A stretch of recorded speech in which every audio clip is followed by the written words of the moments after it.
Water తాగడానికి best 5 water bottles. 5 plastic water bottle.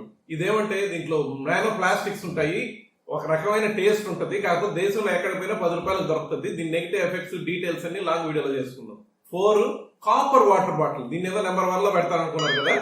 Copper మంచిది, మన ఆయుర్వేదంలో చెప్తారు మంచిదని. కానీ దాన్ని తీసుకునే క్వాంటిటీ, రోజులో 1 గ్లాస్ 2 గ్లాసులకు మించి కాపర్ వాటర్ బాటిల్ తాగకూడదు.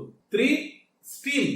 ఇది బెస్ట్, ఎక్కడికైనా తీసుకుపోవచ్చు, స్ట్రాంగ్ ఉంటది, కింద వేసిన పగలదు, ఏమి కాదు, రియాక్ట్ కాదు వాటర్ తోటి. కాకుంటే మంచి క్వాలిటీ స్టీల్ చూసుకోండి. 2 గ్లాస్ వాటర్ బాటిల్. దీంతో బెస్ట్ ఏంటంటే అస్సలు రియాక్ట్ కాదు వాటర్ తోటి, ది బెస్ట్ అని చెప్పుకోవచ్చు. కానీ లోపల పెయింటింగ్స్ లేనట్టు తీసుకోండి వాటర్ బాటిల్. నెంబర్ 1 ఏంటి, మట్టి కుండతోటి వాటర్ బాటిల్స్ చేస్తున్నారు. ఇంట్లో వాడుకునే దానికి అల్టిమేట్. అది మంచి మినరల్స్ రిలీజ్ అవుతాయి, టేస్ట్ కూడా అద్భుతంగా ఉంటది. ఫ్రిడ్జ్ వాటర్ కంటే 100 రెట్లు బాగుంటది. Thank you.